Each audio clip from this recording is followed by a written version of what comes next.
అదే నిర్లక్ష్యం, అదే ర్యాష్ డ్రైవింగ్. ఎన్ని ప్రమాదాలు జరుగుతున్నా కూడా ట్రావెల్ సిబ్బంది తీరు మాత్రం మారట్లేదు.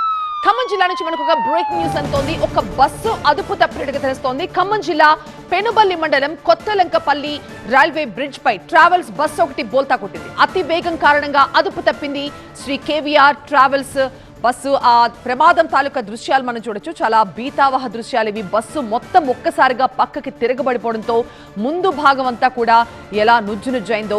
మొత్తం బస్సులో 36 మంది ప్రయాణికులు ఉన్నారు.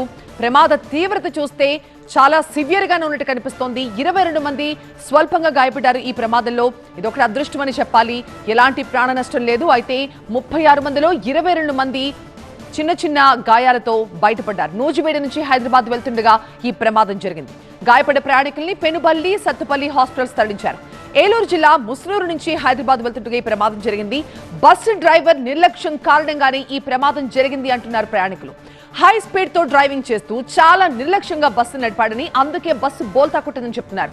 ప్రమాద తీవ్రతకి బస్సు చక్రాలు పూర్తిగా ఊడిపోయాయి. డీజిల్ ట్యాంక్ కూడా పగిలిపోయింది. ఒకవేళ ఆ డీజిల్ ట్యాంక్ కి నిప్పంటుకుని ఉంటే ఎంత ఘోర ప్రమాదం. ఇటీవల కాలంలో ఎన్నో వరుస బస్సు ప్రమాదాలు మనం చూసాం. అయినప్పటికీ కూడా ట్రావెల్ సిబ్బంది తీరులో ఎలాంటి మార్పు లేదు. అదృష్టవశాత్తు ప్రయాణికులందరూ కూడా క్షేమంగా చిన్న చిన్న గాయాలతో బయటపడ్డారు. బస్సు ఒక్కసారిగా బోల్తా కొట్టడంతో ఏం జరిగిందో తెలియక అద్దాలు పగలగొట్టుకుని బయటకు వచ్చారు ప్రయాణికులు. సత్తుపల్లిలో బస్సు బయలుదేరిన కాసేపటికి ప్రమాదం జరిగింది.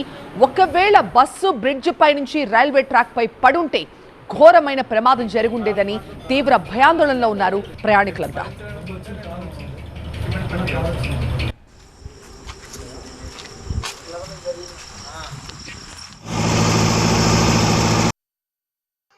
ఏసీ బస్సు మేము పడుకున్నాం. సడన్ గా సౌండ్ వచ్చి బండి ఇక్కడ లంకపల్లి దగ్గర ఉన్న రైల్వే బ్రిడ్జ్ దగ్గర కూలటం జరిగింది. కానీ బండి అయితే చాలా స్లోగా పడింది.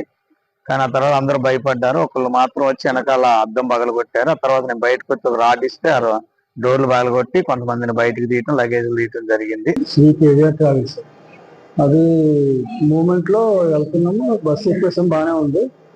డ్రైవర్ కూడా కొంచెం తేడాగానే ఉన్నాడు మాకు మొదటి నుంచి. మేము లోపల లగేజ్ గట్రా పెట్టమన్నా కూడా మేమే పెట్టుకున్నాము. అక్కడ ఏం పెట్టలేదు వెనకడిలో.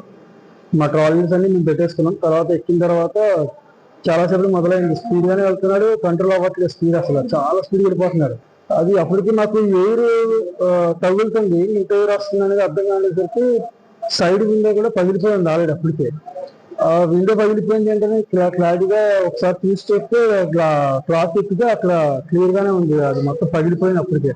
అదే మూమెంట్ లో ఒక్కసారిగా అలా పడిపోతుంది కూడా. నేను సోలోనే ఉన్నాను. మా మిస్సెస్ పట్టుకుని జారిపోయింది. మినిట్స్ ఆగింది. జస్ట్ అలా స్టార్ట్ చేశాడు. స్టార్ట్ చేసిన కాడ నుంచి ఫాస్ట్ గానే స్టార్ట్ చేశాడు. స్పీడ్ గా వెళ్తుంది ఏంటి అనుకున్నాము. జస్ట్ 5 మినిట్స్ లో వెళ్ళి గుద్దడం, పడిపోవడం కూడా జరిగింది. మొత్తం చీకటి అయిపోయింది. ఎవరు బద్దలు కొట్టారో తెలియదు. డీజిల్ మొత్తం కిందకు వచ్చేసింది. మొత్తం గాజు పెంకులని బయలుపోయి ఎవరు బద్దలు కొట్టారో ఏమో, ఎట్లా బయటకు వచ్చినామో కూడా అర్థం కాలేదు.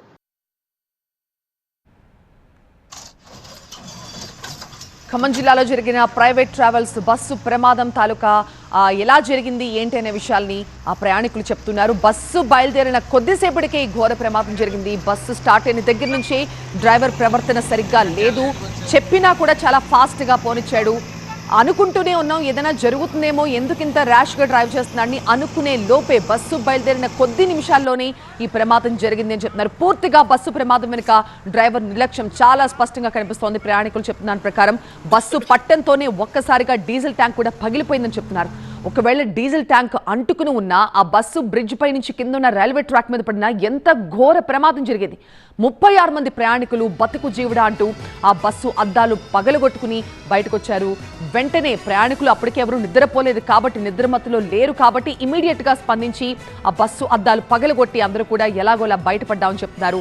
ఈ బయటపడ్డ క్షతగాత్రులందరినీ కూడా పెనుబిల్లి గవర్నమెంట్ హాస్పిటల్ తరలించి వాళ్ళందరికీ చికిత్స అందిస్తూ ఉన్నారు.